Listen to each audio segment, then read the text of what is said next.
لیس البر ان تولوا وجوہکم قبل المشرق والمغرب، یہ آیت قرآن مجید کی اس اعتبار سے عظیم ترین آیت ہے۔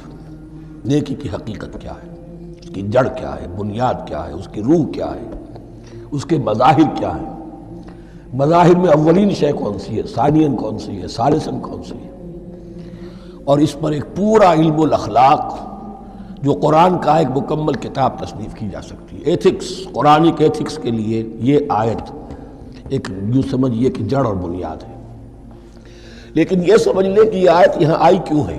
پس منظر میں وہی تحویل قبلہ ابھی ہے۔ تحویل قبلہ کے 4 رکوع 15، 16، 17، 18 یہ تو سالڈ ہے۔ اس سے پہلے 14ویں رکوع میں آیت تھی للہ المشرق والمغرب فأینما تولوا فثم وجہ اللہ۔ ادھر بھی پھر اتنی آیتیں چھوڑ کر، اتنا چھوڑ کر پھر یہی لیس البر ان تولوا وجوہکم قبل المشرق والمغرب۔ نیکی یہی نہیں ہے کہ تم اپنے چہرے مشرق اور مغرب کی طرف پھیر دو۔ یہ نہیں کہا یہ نیکی نہیں ہے، نیکی یہی نہیں ہے، یہ بھی نیکی ہے۔ جو ظاہر ہوگا نیکی کا وہ بھی نیکی ہے، لیکن اصل شے اس کا باطن ہے۔ باطن صحیح ہے، نیک ہے، تو حقیقت میں نیکی نیک ہے، ورنہ نہیں۔ ولیکن البر، بلکہ نیکی تو اس کی ہے۔ اب یہاں سے شروع ہوا جو نیکی کی جڑ ہے، بنیاد ہے۔ من آمن باللہ والیوم الآخر والملائکۃ والکتاب والنبیین، سب سے پہلے ایمان، تاکہ تصحیح نیت ہو جائے۔ یہ جو ایمان لائے اللہ پر، یعنی جو نیکی کر رہا ہے صرف اللہ سے اجر کا طالب ہے، والیوم الآخر، اور قیامت کے دن پر کہ اس کا کوئی اجر دنیا میں نہیں، صرف آخرت میں مطلوب ہے۔ ورنہ آدمی سوداگری کرے، دکانداری کرے، کپڑا بیچے، کچھ اور بیچے، دین تو نہ بیچے۔ دین کا کام کر رہا ہے تو اس کے لیے سوائے اخروی نجات کے اور سوائے اللہ کی رضا کے کوئی اور شے مقصود نہ ہو۔ والملائکۃ والکتاب والنبیین، اور ایمان لایا فرشتوں پر اور کتابوں پر اور انبیاء پر۔ یہ تینوں مل کر ایک یونٹ بنتے ہیں۔ فرشتہ لایا دین، کتاب بن گئی، اور انبیاء پر آئی وہ کتاب۔ ایمان بالرسالت کا تعلق نیکی کے ساتھ یہ ہے کہ نیکی کا ایک مجسمہ تمہارے سامنے رہے، آئیڈیل، اسوہ۔ ایسا نہ ہو کہ اونچ نیچ ہو جائے۔ نیکیوں میں بھی ایسا ہوتا ہے، کوئی جذبات میں ایک طرف کو نکل گیا، کوئی جذبات میں ایک طرف کو نکل گیا۔ اس گمراہی سے بچنے کی ایک شکل ہے کہ ایک مجسمہ مکمل، ایک اسوہ کاملہ سامنے ہو جس میں معتدل ہو تمام چیزیں، اور وہ ہمارے لیے اسوہ کاملہ محمد الرسول اللہ کی شخصیت ہے۔ نیکی کے ظاہر کے لیے ہم انہیں معیار سمجھیں گے، جو شے جتنی ان کی سیرت میں ہے اس سے زیادہ نہ ہو، اس سے کم نہ ہو۔ کوشش یہ ہو، آئیڈیل یہ ہو کہ بالکل انسان حضور صلی اللہ علیہ وسلم کے اسوہ کاملہ کی پیروی کرے۔ ولیکن البر من آمن باللہ والیوم الآخر والملائکۃ والکتاب والنبیین وآتى المال علی حبہ ذوی القربى والیتامى والمساکین وابن السبیل، اور دیا اس نے مال، یا دے وہ مال اس کی محبت کے علی الرغم، علی حبہ اللہ کی طرف نہیں ہے، علی حب المال، علی الرغم مال محبوب ہے، پھر بھی وہ خرچ کر رہا ہے ذوی القربہ قرابت داروں پر، والیتامى یتیموں پر، والمساکین محتاجوں پر، وابن السبیل مسافر پر، والسائلین اور مانگنے والوں پر، وفی الرقاب اور لوگوں کی گردنیں چھڑانے میں۔ گویا کہ نیکی کے مظہر میں اولین مظہر یہ ہے انسانی ہمدردی۔ اگر یہ نہیں ہے تو نیکی نہیں ہے۔ عبادات کے انبار لگے ہوں اور دل میں شقاوت ہو، انسان کو حاجت میں دیکھ کر دل نہ پسیجے، کسی کو تکلیف میں دیکھ کر تجوری کی طرف ہاتھ نہ بڑھے حالانکہ تجوری میں مال موجود ہو، تو وہ دین کی روح سے بالکل خالی ہے۔ یہ آپ سورہ آل عمران میں پڑھیں گے، لن تنالوا البر حتى تنفقوا مما تحبون، تم نیکی کے مقام کو پہنچ ہی نہیں سکتے جب تک کہ خرچ نہ کرو اس میں سے جو تمہیں پسند ہے۔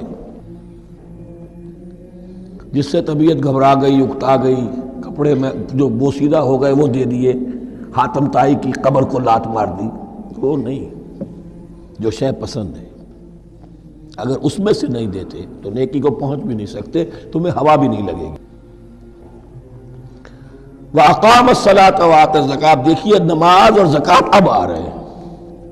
یہ ہے حکمت دین کہ ایک ہے روح دین، وہ ہے ایمان، اور جو اس کے مظاہر ہے مظہر اول انسانی ہمدردی، نمبر دوم ہے پھر نماز اور زکوٰۃ. اور یہاں زکوٰۃ کو علیحدہ ذکر کیا ہے، اور اس آیت کا حضور نے حوالہ دیا ان فی المال لحق سوی الزکاۃ. دیکھو کچھ لوگوں نے سمجھا بس ہم نے زکوٰۃ نکال دی تو حق ادا ہو گیا پورا. بڑی بے وقوفی ہے.